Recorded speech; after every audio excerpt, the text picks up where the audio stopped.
Hello friends, constitution of India का आज दूसरा सेशन है।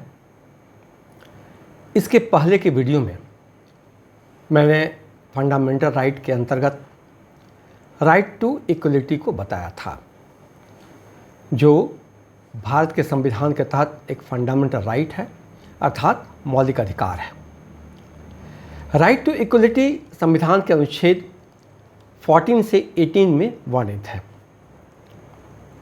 आज के वीडियो में भारतीय संविधान का दूसरा मौलिक अधिकार यानी राइट टू फ्रीडम को समझेंगे, जो भारत के संविधान के आर्टिकल 19 से 22 में वर्णित है।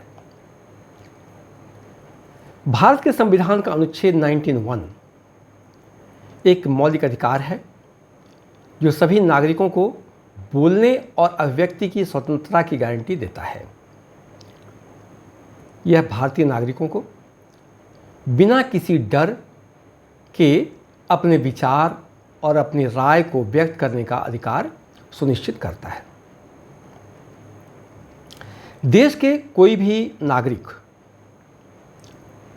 अपनी राय, अपना विचार या अपनी सोच जो संवैधानिक हो, उसे लिखकर, बोलकर या किसी भी इलेक्ट्रॉनिक मीडिया के माध्यम से भी व्यक्त कर सकता है।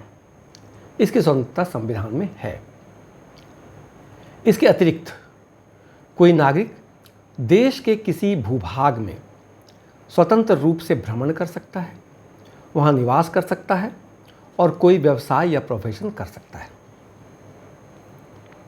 नागरिकों को यह अधिकार है कि वे शांतिपूर्ण तरीके से एकत्रित होकर और सामाजिक संगठन बना सकते हैं। वहीं भारतीय संविधान का अनुच्छेद 19(2) भाषण और अभिव्यक्ति की स्वतंत्रता के अधिकार की सीमाओं से संबंधित है। कुछ सीमाएं भी निर्धारित की गई हैं भारतीय संविधान में। आर्टिकल 19(2) गवर्नमेंट को, सरकार को, आर्टिकल 19(2) गवर्नमेंट को अधिकार प्रदान करता है कि जहां भारत की सुरक्षा, संप्रभुता एवं अखंडता का प्रश्न हो, सार्वजनिक कानून व्यवस्था, अदालत की अवमानना का प्रश्न हो, मानहानि का प्रश्न हो या किसी अपराध के लिए उकसाने का मामला हो, तो आर्टिकल 19(1) में प्रदत्त नागरिकों के अधिकारों पर उचित प्रतिबंध लगा सकता है। राष्ट्रीय हितों, सार्वजनिक व्यवस्था या नैतिकता को नुकसान पहुंचाने वाले किसी भी भाषण को प्रतिबंधित करने की शक्ति सरकार को आर्टिकल 19(2) के तहत प्राप्त है। सरकार आम जनता और शेड्यूल्ड ट्राइब्स के सदस्यों की सुरक्षा और हितों के लिए आर्टिकल 19(1) के तहत प्राप्त अधिकारों पर उचित प्रतिबंध लगा सकती है। वहीं न्यायालयों के पास अनुचित और असंवैधानिक समझे जाने वाले किसी भी प्रतिबंध की समीक्षा करने और उसे रद्द करने की शक्ति प्राप्त है। दूसरा है आर्टिकल 20 भारतीय संविधान का अनुच्छेद 20 अपराधों के लिए दोष सिद्धि के संबंध में संरक्षण से संबंधित है। आर्टिकल 20 क्या कहता है? No person shall be convicted of any offence except for violation of a law in force at the time of the commission of the act charged as an offence, nor be subjected to a penalty greater than that which might have been inflicted under the law in force at the time of the commission of the offence. No person shall be prosecuted and punished for the same offence more than once.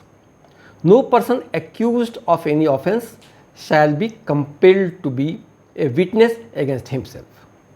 ये constitution का article 20 है।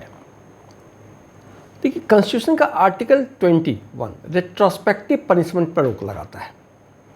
इसमें कहा गया है कि किसी भी व्यक्ति को ऐसे कार्य के लिए दंडित नहीं किया जाएगा जो उस कार्य को किए जाने के समय अपराध की श्रेणी में नहीं आता था। यह प्रावधान सुनिश्चित करता है कि व्यक्तियों को उन कार्यों के लिए जवाबदेह नहीं ठहराया जा सकता जो कार्यान्वित किए जाने के समय कानूनी थे लेकिन बाद के कानून के द्वारा अवैध बना दिए गए। यह भी प्रावधान है कि किसी कानून के तहत निर्धारित किए गए दंड से अधिक जुर्माना नहीं लगाया जा सकता है। इस प्रावधान के अनुसार किसी व्यक्ति पर एक ही अपराध के लिए एक से अधिक बार मुकदमा नहीं चलाया जा सकता है और दंडित नहीं किया जा सकता है। दोबारा एक ही मुकदमे, एक ही अपराध के लिए 2 बार उसको दंडित नहीं किया जा सकता है, उस पर मुकदमा नहीं चलाया जा सकता है। और किसी भी अपराध के आरोपी किसी व्यक्ति को अपने खिलाफ गवाह बनने के लिए भी मजबूर नहीं किया जा सकता है।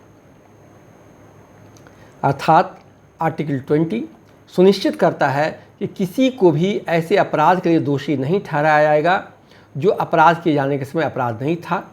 किसी को भी एक ही अपराध के 2 बार सज़ा नहीं दी जा सकती है और किसी को भी आपराधिक मामले में अपने खिलाफ गवाही देने के लिए मजबूर नहीं किया जा सकता है। यह प्रावधान व्यक्तियों को मनमाने और अन्यायपूर्ण अभियोजन से बचाना है।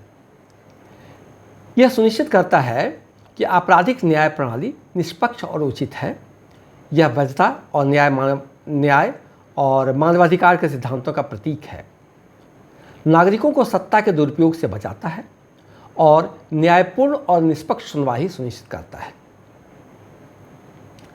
नेक्स्ट है article 21। No person shall be deprived of his life और personal liberty except according to procedure established by law. कानून द्वारा स्थापित प्रक्रिया के अलावा किसी भी व्यक्ति को उसके जीवन या व्यक्तिगत स्वतंत्रता से वंचित नहीं किया जाएगा। यह आर्टिकल एक फंडामेंटल राइट है जो नागरिकों को सुरक्षा प्रदान करता है। यह सुनिश्चित करता है कि प्रत्येक व्यक्ति को सम्मान के साथ जीने का अधिकार है। उसे मनमाने ढंग से जीवन से वंचित नहीं किया जा सकता। साथ ही इसमें स्वतंत्रता, स्वायत्तता और गोपनीयता का अधिकार भी शामिल है और व्यक्तियों को अनुचित गिरफ्तारी, हिरासत और प्रतिबंधों से बचाता है। अर्थात कोई भी प्रतिबंध उचित कानूनी प्रक्रिया के बाहर नहीं किया जा सकता है।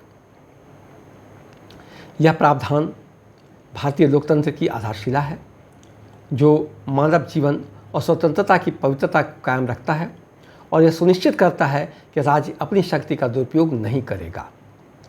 विभिन्न अधिकारों को शामिल करने के लिए न्यायालयों द्वारा इसकी व्याख्या की गई है।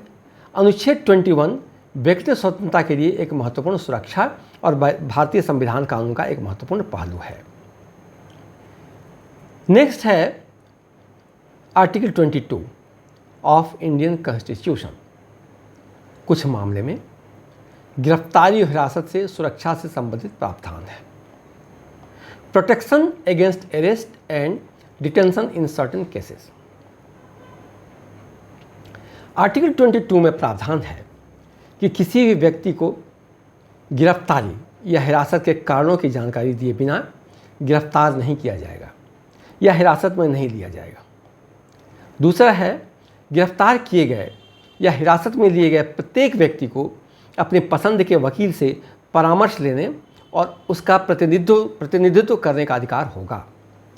गिरफ्तार या हिरासत में लिए गए प्रत्येक व्यक्ति को गिरफ्तारी के 24 घंटे के भीतर मजिस्ट्रेट के सामने पेश करना होगा, जबकि गिरफ्तारी के स्थान से कोर्ट तक लाने का जो समय होगा वो गिरफ्तारी के अधिकारी को अलग से मिलेगा, यानी वह उस 24 घंटे के समय के भीतर शामिल नहीं होगा। नेक्स्ट है, किसी भी व्यक्ति को मजिस्ट्रेट की अनुमति के बिना 24 घंटे की अवधि से अधिक हिरासत में नहीं रखा जाएगा और किसी भी व्यक्ति को बिना पर्याप्त कारण के 3 महीने से ज़्यादा अधिक समय तक के लिए हिरासत में नहीं रखा जाएगा। यह प्रावधान व्यक्तियों को अनुचित गिरफ्तारी और हिरासत से बचाता है। यह सुनिश्चित करता है कि राज्य उसकी स्वतंत्रता और गरिमा का सम्मान करता है। यह उचित प्रक्रिया, निष्पक्ष प्रक्रिया और कानून के शासन के सिद्धांतों का प्रतीक है। नागरिकों को सत्ता के दुरुपयोग से बचाता है और निष्पक्ष और उचित उपचार सुनिश्चित करता है। आज के इस वीडियो में मैंने राइट टू फ्रीडम को स्पष्ट करने का प्रयास किया है। आगे के वीडियो में जानेंगे एक और मौलिक अधिकार, राइट अगेंस्ट एक्सप्लॉयटेशन। वीडियो को देखते रहिए, जानकारी अच्छे लगे तो प्लीज़ लाइक शेयर और करें। आने वाली वीडियो आप तक सुगमता से पहुंचता रहे इसके लिए चैनल को सब्सक्राइब कर लें। धन्यवाद।